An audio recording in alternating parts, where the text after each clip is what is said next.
मिलता है, सबों को दिलों को सुरूर मिलता है। जो भी आता है मैया रानी तेरे दर पे, कि जो भी आते हैं मैया जी तेरे दर पे, उसे कुछ ना कुछ तो जरूर मिलता है, उसे कुछ न कुछ तो जरूर मिलता है। लेकिन भाइयों के लिए कुछ बोलेंगे आप? भाइयों के लिए? हाँ। इनके लिए भी कह दें, कह दीजिए ना। कहना चाहेंगे कि आप उदास हो तो मेरी हंसी मांग लेना, आप उदास हो तो मेरी हंसी मांग लेना, दिल में कोई गम हो तो मेरी खुशी मांग लेना, दिल में कोई गम हो तो मेरी खुशी मांग लेना। ये माता रानी आपकी जिंदगी 100 साल की दे, ये माता रानी आपकी जिंदगी 200 साल की दे।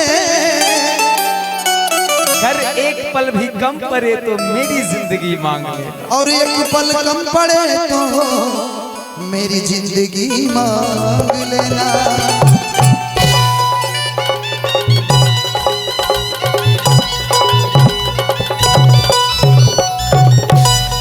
एक गाना उस माँ के लिए, उसके बाद ज्योति जी को हम लोग बुलाएंगे और फिर हम लोग डुएट कुछ चीजें सुनेंगे, ठीक है?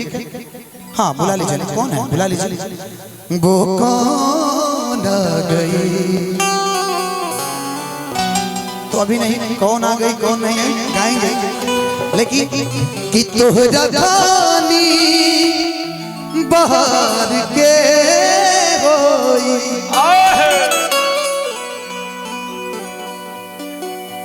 हमरा मन के सिंगार के होई। बहुत नीचे हो जा रहा है। कि तोहरा धानी बहार के होई। एगो पचरा आइल बा हमार फटाफट वायरल से, ओकरा के सुना के हम चाहते ज्योति जी के एंट्री होके आ फिर जुगलबंदी डुएट, ठीक ना? कि गैया के गोबार राम बोले बानी, नाली बोले बानी हो,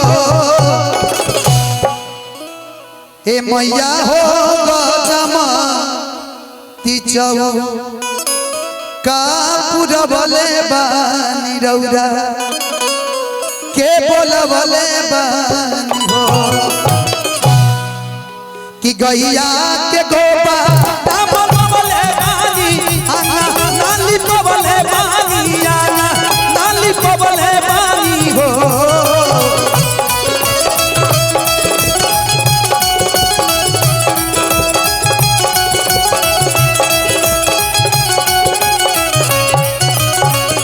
गैया के गोबा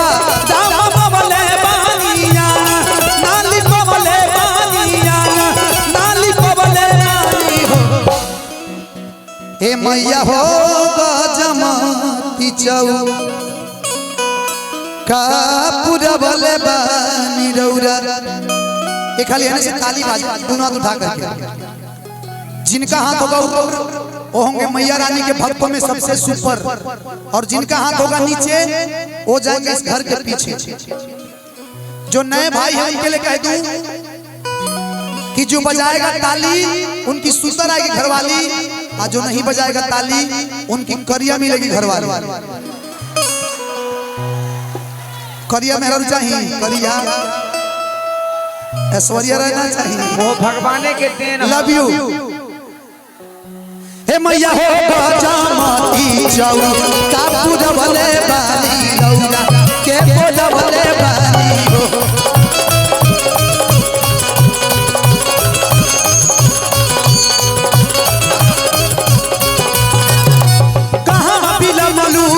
शीतली मैया कहाँ बिलमलू हो, कहाँ बिलमलू हो, काली मैया कहाँ बिलमलू हो। कि रखवा तना बेरिया भइल बाटे कहाँ, शीतली मैया कहाँ बिलमलू हो।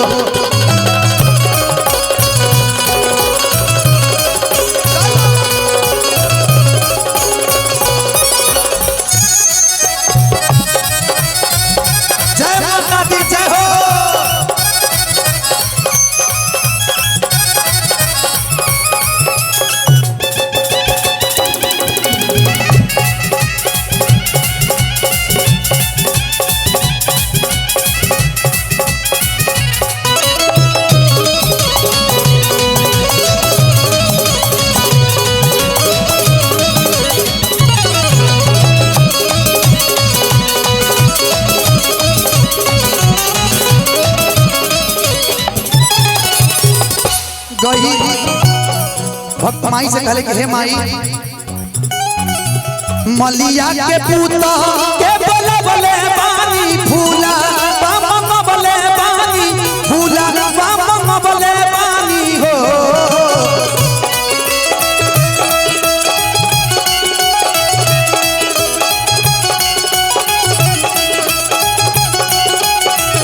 हेलो एक आप सबों से मैं निवेदन करूंगा, जो भी हमारे भाई वहां पे आप लोग जो डांस कर रहे हैं ना, एक चीज निवेदन है आप लोगों से। अभी रिसेंट 4 दिन की बात है, हमारे गोपालगंज में मेला लगा था और मेला में इतना भाग दौड़ ज्यादा हुआ, वहां पे एक बच्चा मर गया उसमें और एक औरत दब करके कुचल के मर गया। तो मैं चाहता हूं कि कृपया आप लोग नाचने के चक्कर में पूरे महफिल खराब ना करें। प्लीज आपसे निवेदन है कि आप लोग शांतिपूर्वक कार्यक्रम को देखेंगे तो बड़ा आनंद आएगा, क्योंकि इतने अच्छे प्रशासनिक महोदय यहाँ पे बैठे हमारे बीच में बैठ करके कार्यक्रम भी देख रहे हैं और दायरा भी कर रहे हैं मंच का। तो मैं निवेदन करूंगा कि ऐसी कोई गतिविधियां ना करें आप सब, जिससे एक आदमी की वजह से पूरे पब्लिक को फेस करना पड़े। आप हैं Ranjeet tent house Shripur, proprietor Tinku Verma, जिनके सदन से ये 51 रुपए का आशीर्वाद। आइए, आपको बहुत बहुत धन्यवाद टिंकू जी। आइए। अच्छा, ये कार्यक्रम जो हो रहा है ना, बीबीएल न्यूज लाइव चल रहा है, आप चला रहे सर लाइव। बीबी कार्यक्रम का प्रसारण जो है ना, बीबीएल न्यूज लाइव चल रहा है। मैंने बोला भी था, तो दिल से सैल्यूट। अब मैं चाहता हूं कि जितने लोग बीबीएल न्यूज अभी तक आप लोग सब्सक्राइब नहीं किए हैं, इस कार्यक्रम को लाइव देखना चाह रहे हैं, तो एक बार बीबीएल न्यूज को आप लोग सब्सक्राइब कर लीजिए प्लीज। सभी लोग इधर से भी आप लोग सब्सक्राइब कर लीजिए और मेरा इंस्टा और फेसबुक और यूट्यूब सब सब्सक्राइब कर लीजिए रंजीत शर्मा के नाम से। कि ये माई हो जामाती जाऊ का पूरा भले बानी रौरा के बोला भले बानी हो।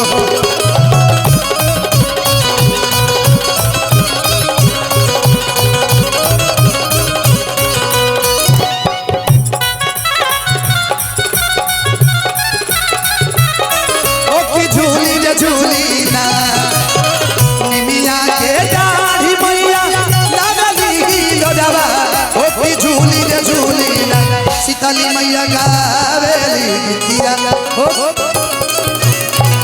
की मैया मोरी गावेली गीतिया। हेलो हेलो हेलो हेलो, रुकिए। देखिए, मैंने बोला था एक जगह गतिविधि आप लोग करेंगे, सारे लोग खड़े हो जाएंगे। प्रशासन को आके आप पे डंडा चलाना पड़ेगा, लाठी चार्ज करना पड़ेगा, कोई फायदा नहीं होगा। प्लीज हे माई हो जामाती जाऊ का पूरा भले बानी रौरा के बोला भले बानी हो।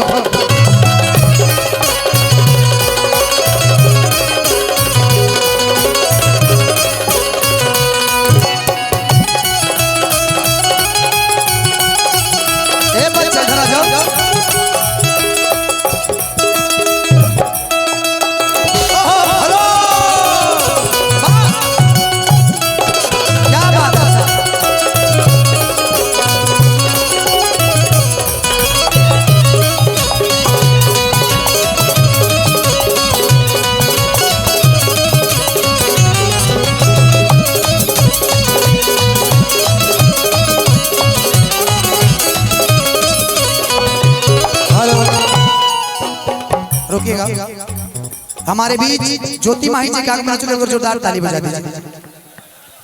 अमृता गौतम जी का भी आगमन हो चुका है। हमारे बड़े भाई